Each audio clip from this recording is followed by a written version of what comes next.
Hey, awesome people of YouTube, welcome back to a brand new Warhammer 40k video.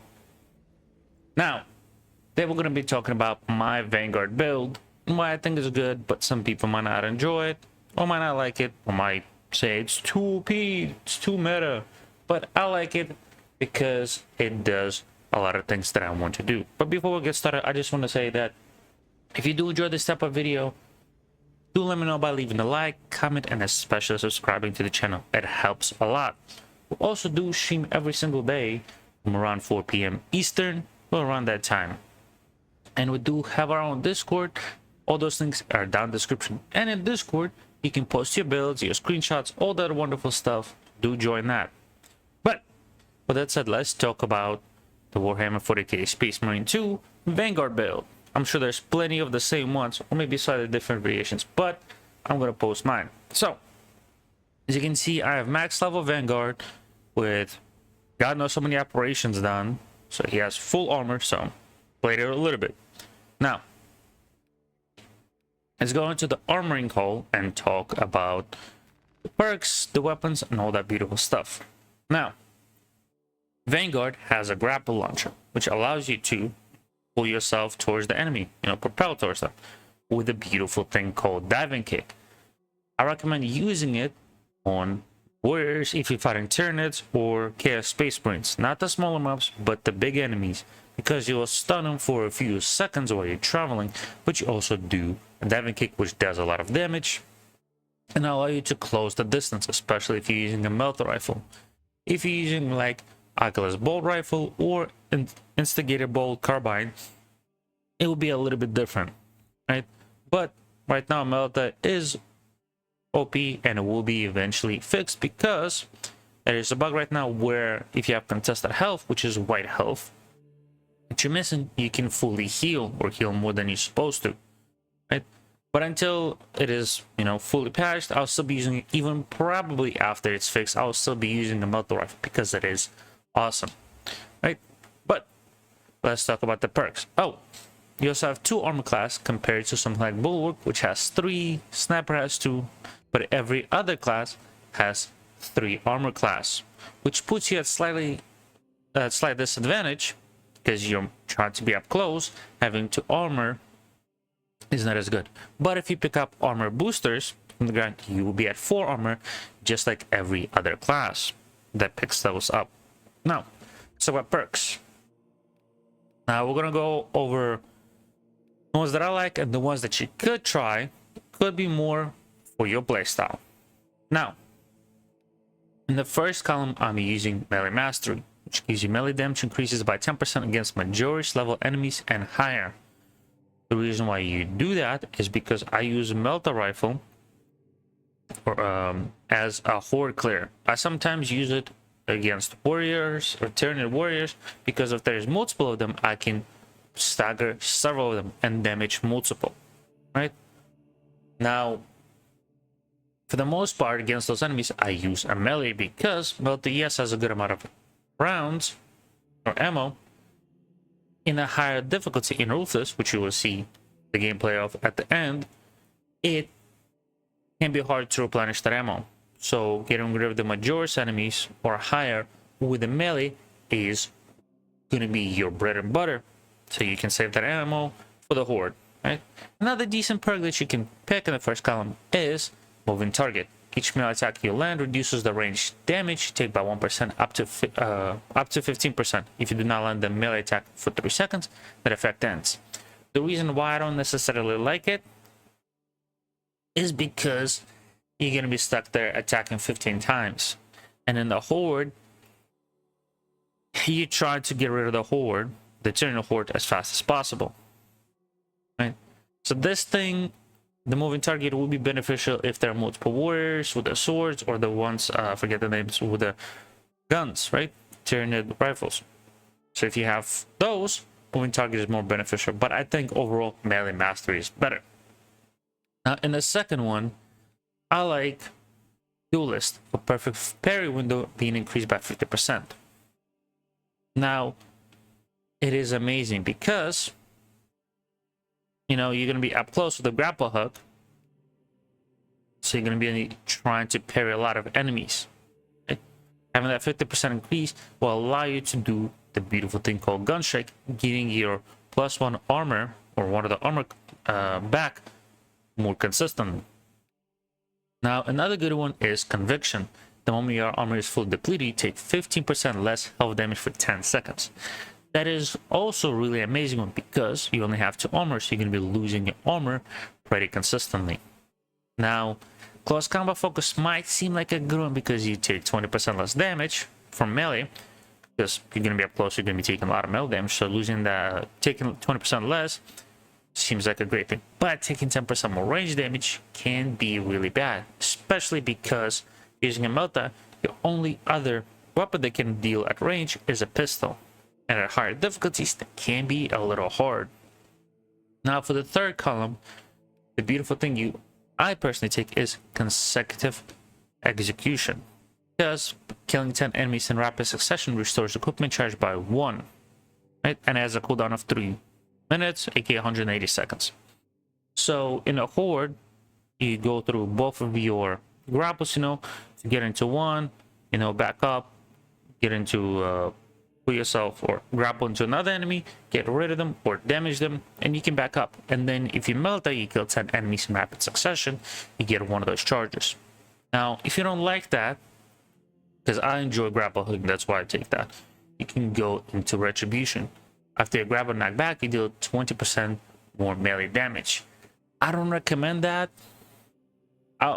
This one is not bad in the lower difficulty, but in the high difficulty, if you grab a knockback, that can be a lot of damage that you take. Now, a good one is like my number 1 choice, consecutive execution. Number 2 would be honored reaction. The reason why is in this column is because when your health is less than 50%, your perfect dodge window is doubled. So you'll be able to have more perfect dodge chance, allowing you to dodge and perform a gun strike, getting you an armor that can help you stay alive a little bit longer. Okay. Now for the team perks, there's a couple. They're situational. Kind of. Melee champion, where all squad members deal 15% more melee damage, is really good for starting out. It's not really good if you have a heavy, because heavy doesn't have a melee weapon, so it is useless for him. But if you're playing on a lower difficulty or even maybe high difficulty like Ruthless or Substantial or even Ruthless, having melee champion can work if you're in a party with a bulwark and an assault, because they don't have primaries. They're going to be pistol and melee. They're going to be trying to utilize their melee weapons like hammer for assault and power sword for bulwark most of the time. That 50% more melee damage can be a huge deal, allowing them to get rid of the enemies faster. Now, for Mad Zeal, melee finishers of extraneous enemies additionally restore a small amount of health for any squad member. Might seem like a good deal, but extremist enemies are not like as super common. Can be out, but I don't recommend taking it. Now, the one that I definitely recommend that will benefit every class that plays with you is their fire. Because all squad members can restore ability charge by 15% only by performing a finisher, and it doesn't have to be, it doesn't list any specific one. It could be my Nor's finisher, it could be my Jor's finisher, but actually it could be any finisher. So if you push a small Minor's enemy away and you can perform a finisher, there you go, you get 15% of your ability charge, which can be massive, especially if it's for like a bulwark. Having him get his shield or his banner down is massive. Or with a tactical, where you can do more scanners, so the enemies take more damage. Those are huge. Now, in the next column, I definitely recommend taking Shockwave, because Diving Kick additionally deals damage in a 5-meter radius, which is really good, because if you're grappling into the horde, dealing damage in 5-meter radius can be massive. Another not bad one is it only works in a horde that is in front of you and you're trying to grapple somebody who's behind the horde, is collateral damage. Death Kick additionally deals a small amount of damage to enemies on the way to the grapple launcher's target. So if you have a bunch of minorities enemies that are attacking you and you have a majority like, I don't know, something like 10 feet back, maybe not as much, when you grapple to him, you will deal a small amount of damage to the enemies that you go through on the way to him. Right? It's not as great, but it can be something helpful. Right? Now, Relentless Fortitude, after dive kicking, you take 10% less range damage for 10 seconds. It's also beneficial. It's just what you prefer to utilize. If you're more nervous about range damage enemies, definitely take Restless Fortitude. But if you don't really care about it, or you can deal with them decently or dodge their shots, Shockwave is probably more beneficial. Now, this column, tip of the spear. Enemies hit by diving kick take 15% more range damage for 10 seconds. That can be massive if you have a sniper, right? You dive kick a warrior or Majorist, Extremist, whatever, right? And you stun them, and after they get dive kicked, they take 15% more range damage. And especially if somebody's using like a heavy plasma or a plasma rifle or a sniper rifle, right? Okay, sniper. They have 15% more range damage, can be massive, especially if they have an scanner on the enemy. So you debuff the enemy. So that is pretty good because you'll be able to get rid of that enemy a little faster. Now, tenacity is not bad, but it's more beneficial in a horde. You quickly melt at 10 enemies, right? You get that tenacity perk, then you grapple a Majorist or higher enemy, and your death kick will do 25% more damage, right? But that primarily benefits you, so that's why I don't recommend it, because it just benefits you versus tip of the spear, which benefits everybody, right? Now, Zone of Impact, it's probably the least, I should say, beneficial overall, is because performing a finish with the grapple launch deals a small amount of damage to nearby enemies. Just beneficial during a horde attack or wave attack. Now, for second to last perks, combat readiness is probably the best, because if you like using grapple launcher consistently like I am, getting it recharged 20% faster is massive, because you also get an additional 15% back when you perform a finisher. Right? You can also do throw the fight. After perfectly timed parry or dodge, you take 15% less health damage for 3 seconds.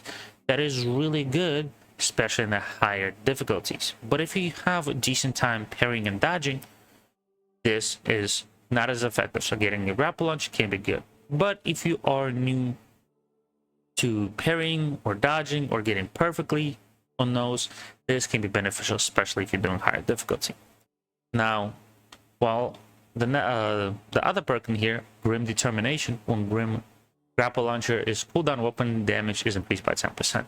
So this can be good if you don't have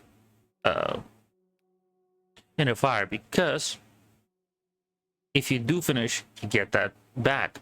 You can still keep the inner fire and utilize it, but you just have to be careful with not using finishers, because weapon damage is increased by 10%. It's pretty good. But I like Grapple Launcher, so I take combat readiness. Now, in your signature perk, I personally like Emperor's Blessing. Taking lethal damage restores all armor instead of incapacitating you. Cooldown is 180 seconds or 3 minutes. Pretty much allows you to stay in the fight instead of going down once every 3 minutes. Now, you can also take Tactical Prowess, but performing a finisher with the Grapple Launcher restores charge, only beneficial if you're playing with the group, right, that you can communicate with. If you're playing with the randoms, it's not as good. If you're playing by yourself or with bots or with a team, that can be good because you can communicate. Now, a general rush, melee kills or Majorist or higher enemies restore health by 1%. Doesn't seem like great. I haven't played it, but I've heard that it's not super great. Now, that is all the perk trees. Now let's talk about the weapons. We're going to talk about the Melter Rifle first. And the Melter Rifle right now is bugged because it can overheal you. But you're going to start with the standard issue rifle. Then obviously you want to unlock every single one of those to get their perks. Out of the green mastercrafted ones, I definitely recommend beta. Because yes, you don't get +1 range, but you get 1 extra magazine capacity and 3 in reserve, which can be beneficial right? In the Artificer, take Drogo's Reclamation. Because yes, you don't get more range, but you get an extra magazine capacity, more ammo reserve. Same thing in Relic, you go for Aphelion Liberation Alpha, because you still get that 3 firepower, except for if you take Aphelion Liberation Alpha, which the bottom one, you get +1 damage or +1 firepower, but you don't get that magazine capacity and reserve, which is massive. Because 8 magazine capacity and ammo reserve of 24 before any of your perks is huge. Because more ammo allows you to get rid of more enemies, do more damage to higher tier of enemies like extremists or majorities or anything. Now for the perks, I take primarily top row. There can be slight variations, it's up to you. Now I like magazine increased by 50% of its maximum. Huge. More ammo in the mag, less reload time, more damage on the field. Now next one, when your health drops below 30%, your ammo reserve is restored by a full magazine. That exceeds maximum ammo capacity. Cooldown is 30 seconds. Because especially in the higher level difficulty, ammo might not be as frequent, and you might not run out of ammo. So if you get that 30% health or below, you get 1 magazine, which can be huge. Now, Great Might is also good because you get 10% more damage against terminus enemies. Divine Might, more damage, huge. Extended magazine, 15% more mag capacity or mag size is massive. Now I also take fast reload because reload is really slow. No, you have reloading speed of 1, so getting that 10% might not think like a lot, but saving just any time between reloading can be beneficial, so you can take care of more enemies consistently. Then you take the first shot, which first shot after reload deals 10% damage. Might not be a great thing, but I like it because it gives me access to elusive fire. After perfectly timed dodge, fire rate is increased by 25% for 5 seconds. And that can be massive if you're getting surrounded in a horde. Right? That's why I like it. You can change it to however you like it, but play around with it. I'm sure there's other people that can be. I just like this setup. Now for your pistol, there's only one. And in here you do the same thing. You go for more capacity and ammo reserve. Right? For the perk sheet, I like to stick to bottom and then go top. Now the reason why is because I get more damage against terminus enemies. Especially if I'm getting low on melter rifle ammo, I will switch to my pistol. Then again, after perfectly timed dodge, you deal 25% more damage for 5 seconds. Can be beneficial if need be. But you also get Iron Grip. After gunstrike, recoil is reduced by 35% for 5 seconds. Recoil is painful, especially if you're shooting far, but doesn't matter. Divine Might, 10% more damage, huge. Standard magazine, getting 15% more mag size is massive. Now Headhunter, deal 10% more damage with a headshot is huge, because if you're fighting, for example, like Tyranid warriors, they have a pretty nice size headshot target, so you get plenty of headshots. Next, get Elite Hunter. After killing Majoris level or higher enemy with a melee weapon, headshots deal 50% more damage for 5 seconds. And since you're trying to get up close and melee the weapon or melee the enemy, you get that pretty consistently. And then you take another Headhunter perk, giving you 10% more damage with headshots. Right? Now, for the melee weapon, you have the chainsword or the combat knife. Chainsword is not bad. It is more of getting rid of horde of enemies, while the knife is more of a duelist, just trying to get rid of the one enemy and is more single target. It doesn't seem like it does as much damage via strength because it is at 11 plus, but the cleaving potential has 3 and speed is 2 plus. While we'll use, for example, this one, right, the purple one. You have strength of 8 plus, but you have 5 speed, which means you attack faster. Right? Out of all the weapons in the relic tier for the knife, I definitely recommend for Blood of Vosus. Because yes, you can go with the fencing one, but you're already getting that 50% more perfect dodge window. So going balance is not bad because you will not lose 3 speed. Right? And having 7 speed with 8 plus strength is massive, so you can get rid of the enemy faster because you attack so much more. Now with the perks, I go a bit mixed, bottom and then go top. We take perpetual strength, more melee damage by 5%. We take kinetic energy, each consecutive heavy attack increases heavy attack melee damage by 3% up to 30% to 3 seconds. That's if you utilize heavy attacks, but I take it so I can get an extra 5% melee damage and even more, so I get 15% already, right? And I take shoulder bash because I enjoy it, because it can push the horde, right? Then I take Tyrannus Slayer because I usually try to fight tiered enemies. That's what I enjoy. I don't really enjoy fighting chaos, right? Getting 10% more damage against them is massive because I already get an extra 15 melee damage through perpetual strength. Then I still take chaos damage because sometimes I do fight them, so getting a little more damage against any of the chaos types is pretty nice. And then I do power wave over distance increase from 4 to 8 meters for the whirlwind slash. So if you don't like that, you can also go with Reeling Blow, where enemies hit by whirlwind slash deal 30% less damage for 4 seconds, but has a cooldown of 10 seconds. This is really good if you're fighting a lot up close and you're doing a lot of whirlwind slashes. I don't usually do it, so that's why I didn't take it. But that is my build. I hope you liked it. I hope this helped you out building your Vanguard, or helped you try this out. I'm gonna be playing my run right after this, but it's gonna be a quiet run, and I hope you enjoyed this video. I will see you in the next one. Enjoy the run.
Frag grenade!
Got it.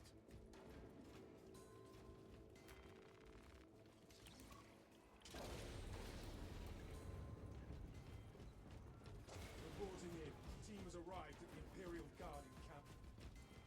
Talassa, you need to acquire the Astra Militarum demolition codes required to deploy and arm their ordnance. Source one from any soldier you see, alive or otherwise. Got that. Captain, we are ready to get the demolition started. Proceed to the Prometheum refinery and complete the demolition preparations.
Ordnance on me!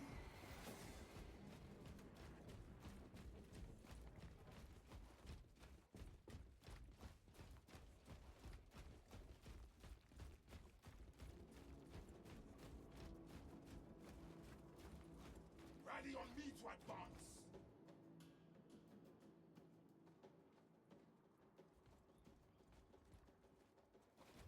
Keep going forward.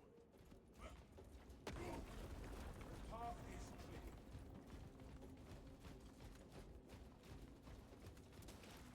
Enough cool Prometheum here to burn for years.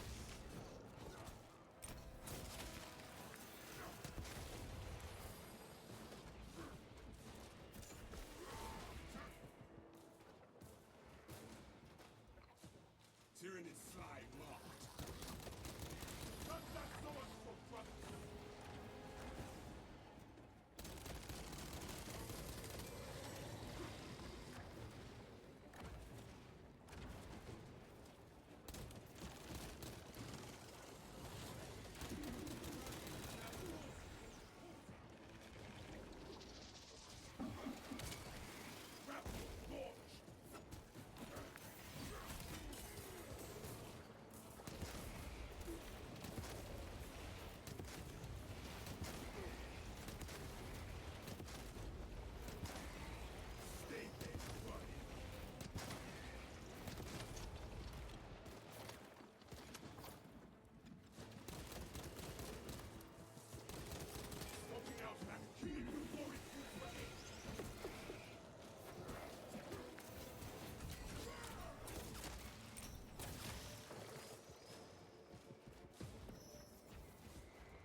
Ready to scan.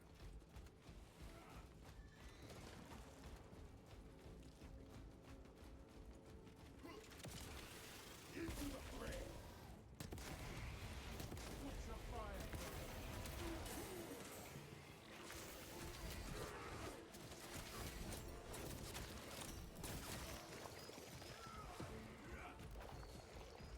Talassa, the Cadians are running out of time.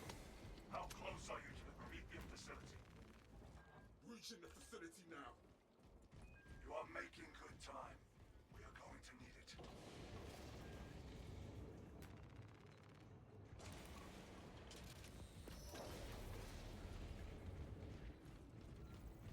Let us finish what the Cadians started.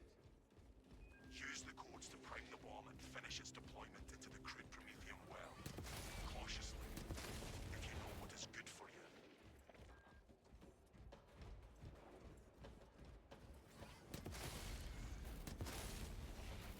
Reloading. Zima scattered mine.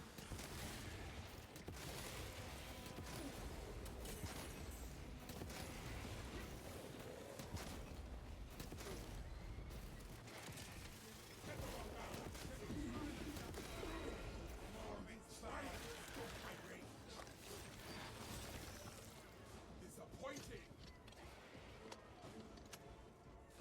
Ammunition cap. Grenade stop.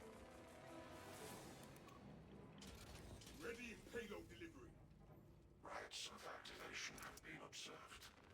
The generators harnessing the machine god's name. Go there. Brain sequencing initialized. Delivering payload.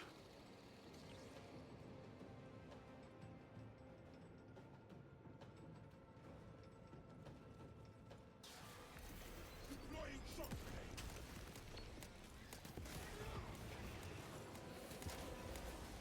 The enemy has eyes. Generator 3.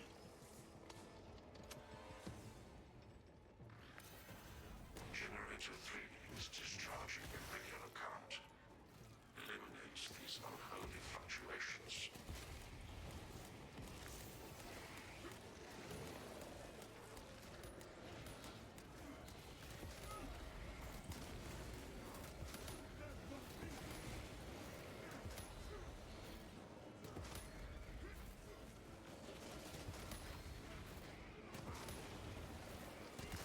Made a mountain of the sea of bastards.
logistics facility. Run distraction efforts as long as you can. I will fight in the thick of these Xenos as long as we need. I will hold you to that.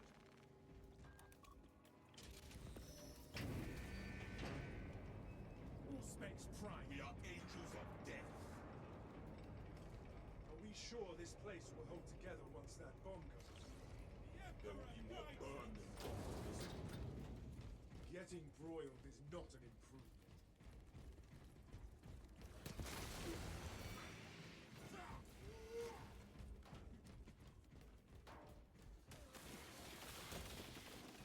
Arming up.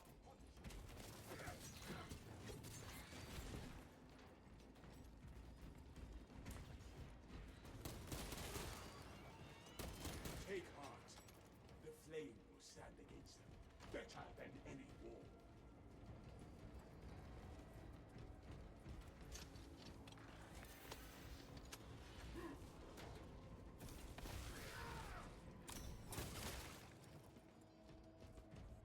Where's ready to scan?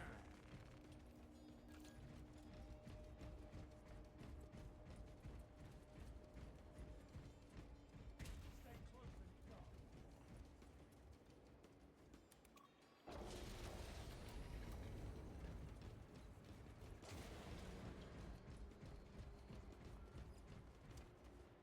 Come on! We have reached the ambush position. Dig in. We need that bomb triggered for optimal yield. Orbital scan estimates the bulk of the swarm will not be in position for a while yet. Keep your heads and get it done.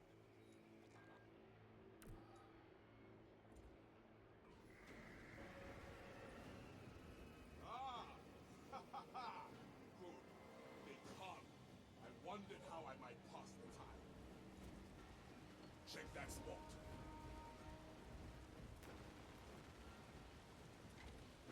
Enemies are taking a Prometheus scaling trap is formation. ready for ignition. We may be overrun, but never defeated.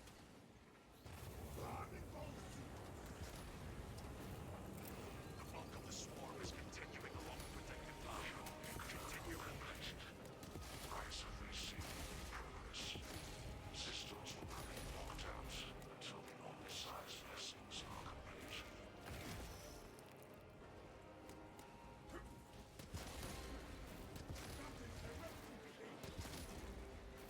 Walking out magazine.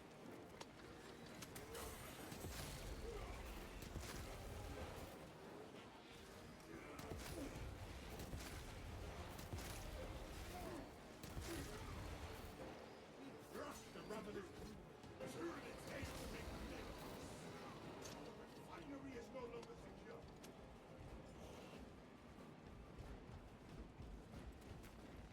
Who wants to set the next fire trap? Location marked.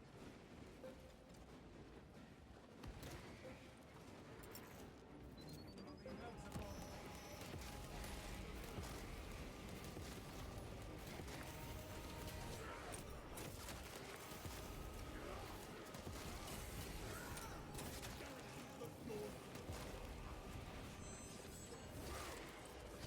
Halfway there, brothers.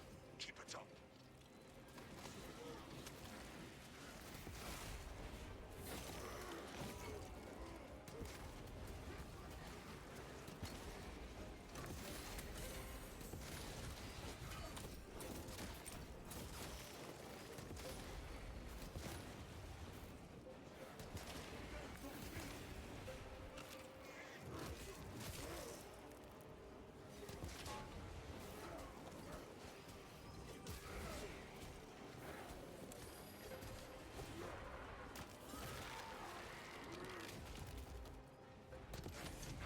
Magazine in.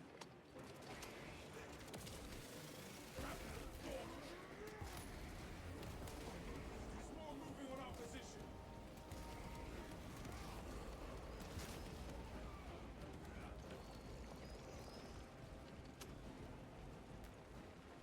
Smells like fresh meat. That is where we need to be. Look at them clamor over each other for a piece of meat. We're in the thick of it now.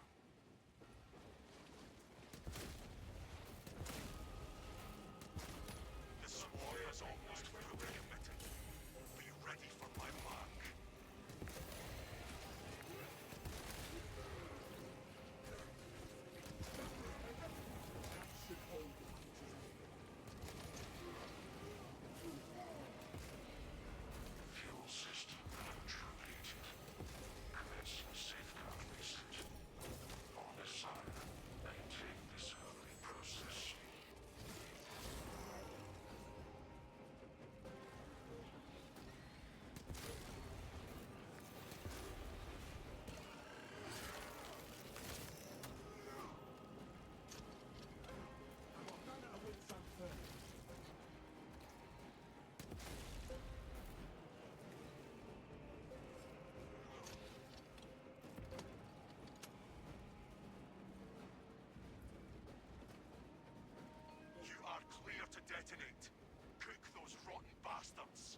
enjoy watching these tyrannies ride in the...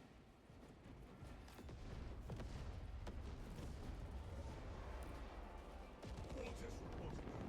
Our operation is a success.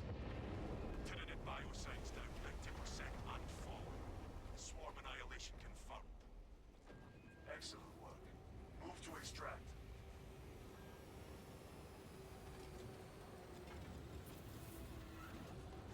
I salute battle, brother. Extraction